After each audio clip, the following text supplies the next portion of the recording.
I'm hoping to publish my first novel next month.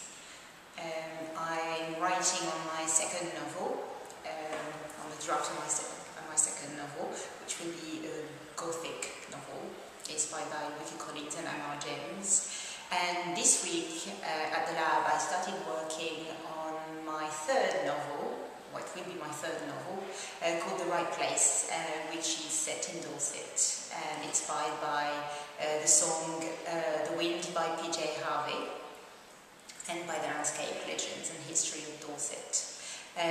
I was really thrilled to be here this week. The environment was fantastic. The range of talent was quite impressive actually. And I've really been inspired to carry on doing what I'm doing, and I've been mainly listening, I think, and absorbing what other people were saying, and it's been very instructive, so it was fantastic.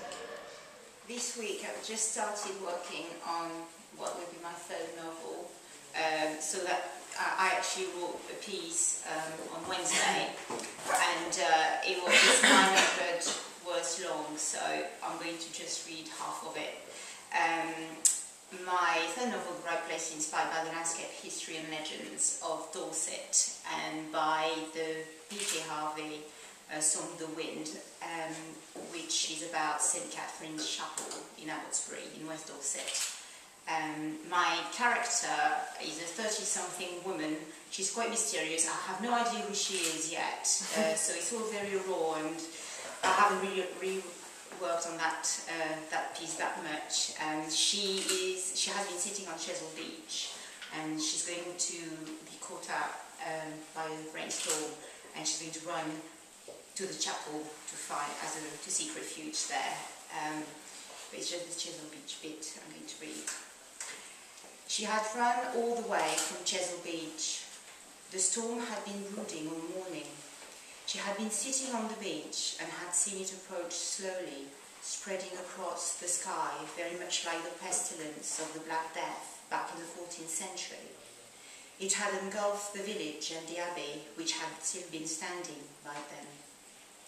As the wind had picked up all around her, she had tightened her long grey cloak, but stubbornly, she hadn't moved and had remained ensconced in the small pebbles, her heels firmly planted in the ever shape-shifting ground in front of her.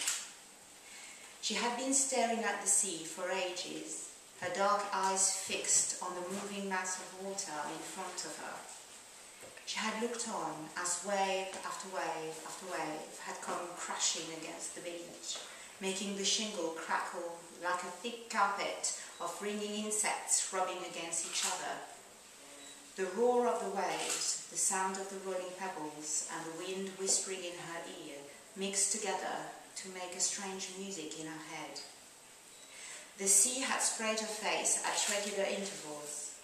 She had passed her tongue on her lips, and the salt had stung her briefly, though long enough to make her empty stomach react to it. The taste of the sea had been replaced by a vague, bilious nausea. To her left, the Isle of Portland had disappeared first, shrouded in the heavy curtain of rain. She had seen the ghostly veil advancing along the cove, then Chesil Beach, swallowing up the Fleet Lagoon and then the surrounding hills. After 15 minutes, the rain had finally reached her. The sky had then merged with the waters, and the whole landscape had looked as if the earth had opened its wounds and released its sulphurous vapours. The few dark strands of hair that had been escaping from the large hood had been flattened across her high forehead and had looked like a terrible scar. As she had clumsily stood up, fighting against the strength of the wind, her feet had struggled to find their balance on the unstable shingle. She had been blinded by the rain and the seawater that had been battering her face, making her eyes sting. As soon as she had stood up, the wind had grasped the folds of her cloak and had pulled it right and left, tugging at the grey wool, lifting the heavy material like 100 invisible hands. She had finally turned her back on the sea and had started running towards the wooden walkway, then onto the muddy path. And the text carries on, describing how she sank to St. Catherine's Chapel, and she will seek refuge there, and there's a lot of wind.